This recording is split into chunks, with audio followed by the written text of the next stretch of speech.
There's always reasons not to do something, but when you find something you're committed to, it doesn't matter. You just kind of make the world go the way you want it to, you know?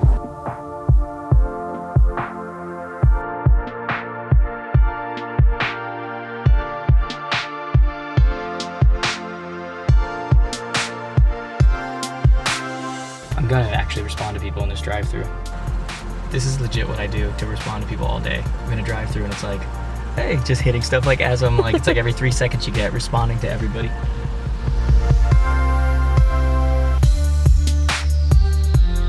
So it's in my rider that we can get a car to go there, have someone come pick me up and go to the airport, whatever. Oh, I loathe that on such a level. Oh, I hate it. Like, I'll be in the backseat of that car, first off feeling sick. Second off, still being ticked off that someone came over and held the door open for me with like a top hat on. You know, like it's ridiculous. And then on top of all of that, I'll be thinking, can't we go like 5 miles an hour faster? Like, you know?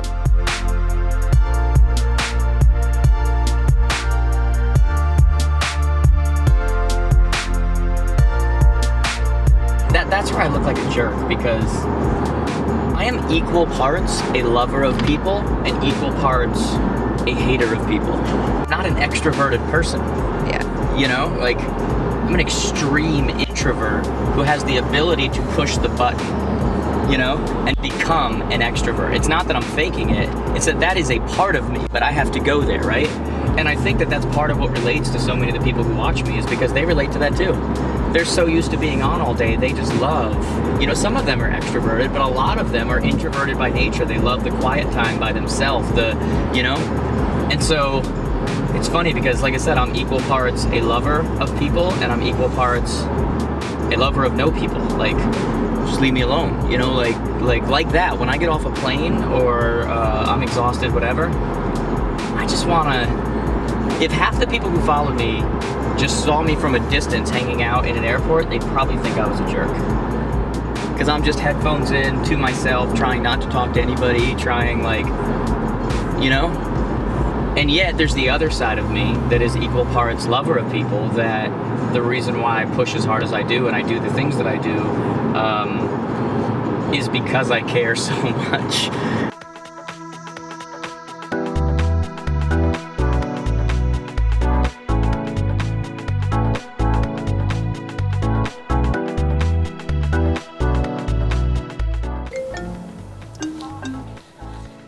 This is Jared. Hey, you there? Hey, Jared. Hey, what's up? How you doing? Good. I plan to cover a lot of those different topics and say, look, guys, I know that a lot of you are coming from different places right now and you have different goals, and we're gonna basically do this in a way that it applies to all of you, you know?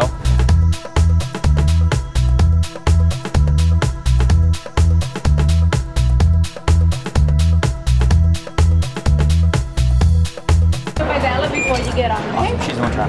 No problem.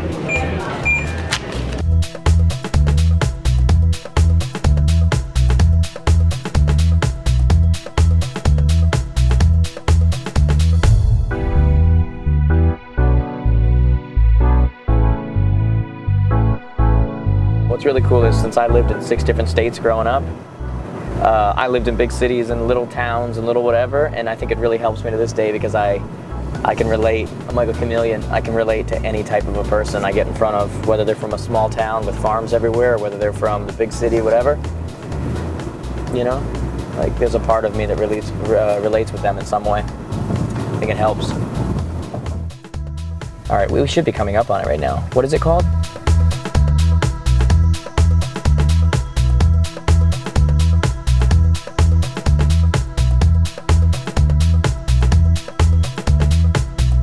So I'm gonna go in, just text me, like, I plan on just taking a moment, relaxing. All right? Bye. I'll be at NAR, what is that, next week, I think? And I have really good friends that I've known for years. They're really good, whatever. I'll go with them, but generally if I'm by myself, it's literally my favorite place in the world is in a hotel room with nobody. I hate travel, but the hotel room where just get some room service, open up a computer, got a game on in the background, and I'm just working on the bed. Oh my God, it's my favorite place in the world. It's just so quiet and there's no anything. You can even throw a do not disturb on the outside and now nobody, it's beautiful. It's beautiful, so. So you have introverts and characteristics. Oh God, 100%, yeah. I was telling someone earlier, I am, it's not even close. I'm a natural introvert where I can hit the button, because obviously nobody wants an introvert getting in front of your members. Right. So I have the hit the button and completely go to the other side. You have to. It's as much a part, and I know how to do it. But naturally, I'm I'm as introvert as they come.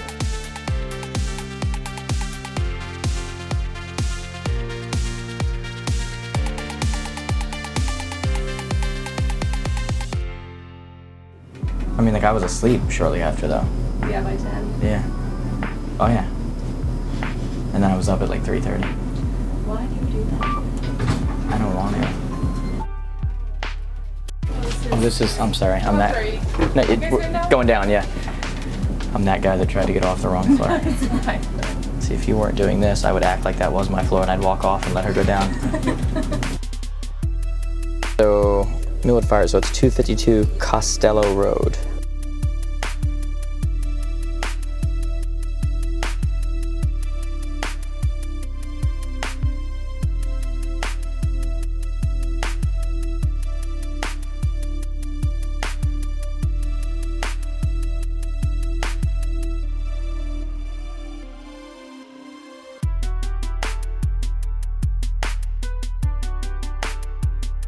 I'm gonna run off for a few minutes. What time are we actually starting? 9 o'clock. Okay, sweet. So I will be back before that.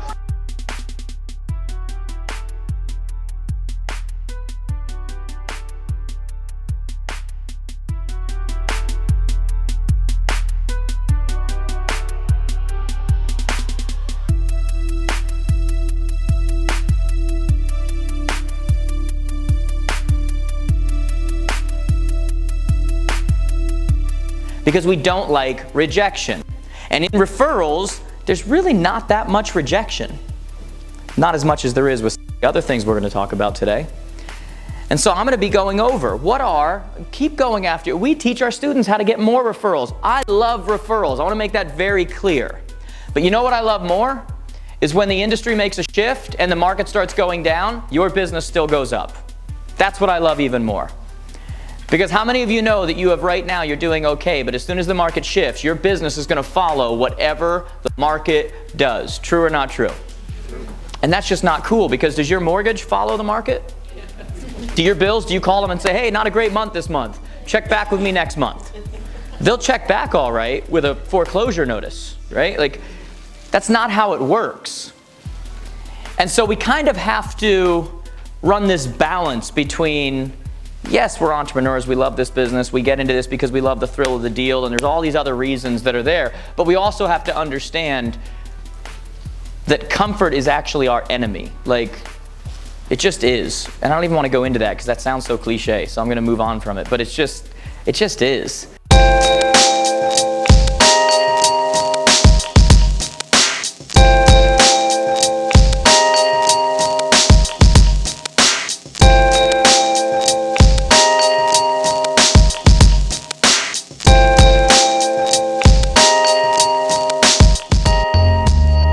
Yeah, I gotta tighten that up for tonight. That was decent, but not great.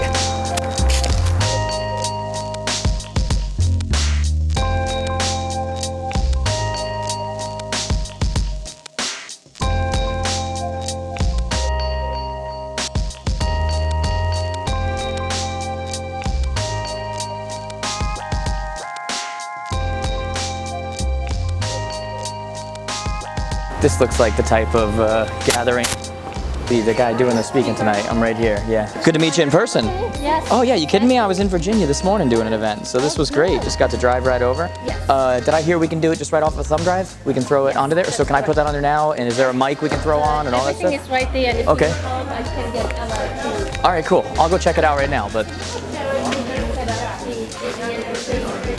Hello. How are you? I'm Jared. It's me, I'm All right, cool. Let's do it. How many days of 365 do you do? So now I always get asked that question. So what I do is I pick my spots. Yeah. So convention season is like an accountant's tax season for me. Like we go. I don't do a lot of events in the summer. I've got 2 kids at home. Nice. I don't do a lot in the winter. But then there's times in the spring and the fall when everybody has their conventions going, where it's basically like Tuesday through Friday every single week. It's, gone. But then I'm back. I still manage my kids' soccer team. So Saturday, Sunday, we have 2 games. I think when I saw you, you were still selling some real estate. God, no. Are you kidding me? We have thousands of students now, and it's crazy. Crazy. Or leave a message for a potential lead again, and say, hi, this is so-and-so.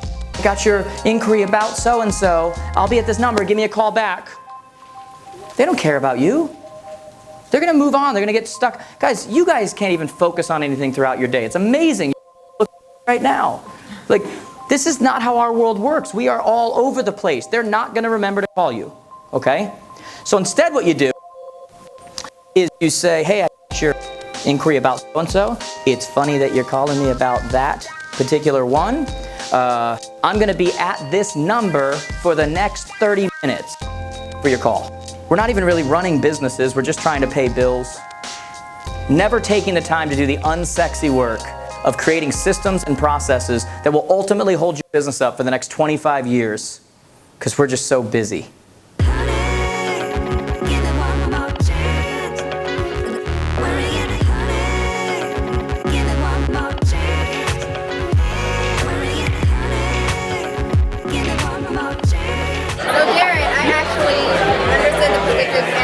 I studied psychology, and I did handwriting for prospecting letters out to, my farming market. Nice. So, but I was like, this might not be the best use of my time with handwriting. I'm like, there comes a point when it's not anymore. It's not. Yeah. So I'm just gonna have to maybe try. I just wanted to be. I had somebody send us that recently. Like, I've gotten such a response from handwriting, but now I don't have time anymore because I got whatever. Right. And sometimes I feel like people want you to tell the answer, but they already know it. You know what I mean? Like, can you reaffirm what I already know I should do? That's usually what people are asking.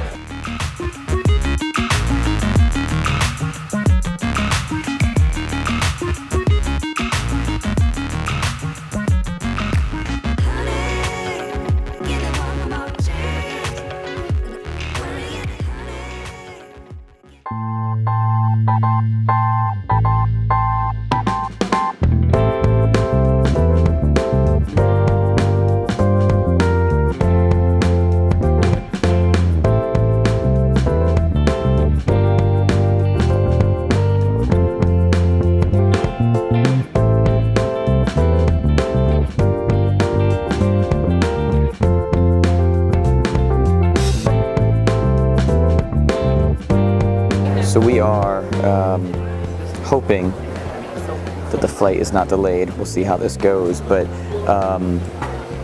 one of the things I get asked a lot of times, because a lot of our stuff, a lot of you even that are watching right now, came off the internet. You watch YouTube videos, you watch whatever. People say, why do you still hit the road? Like, is it even necessary anymore?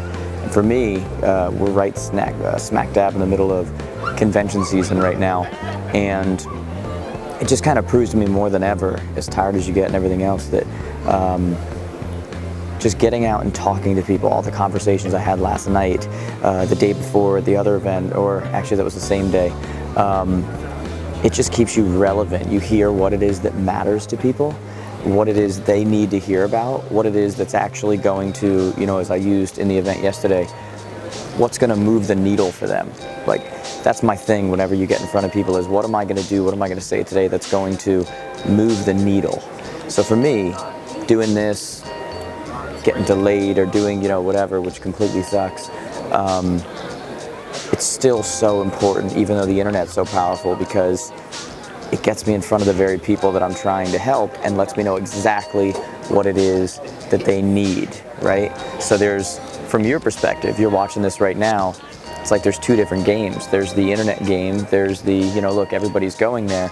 But what's really amazing is, as much as the world has changed, it just remains the same. Like, principles remain the same, strategies change. So I can pull people offline and do internet marketing and do all that stuff, but ultimately there's no replacement for that right in front of them, talking to them, not just watching on a screen.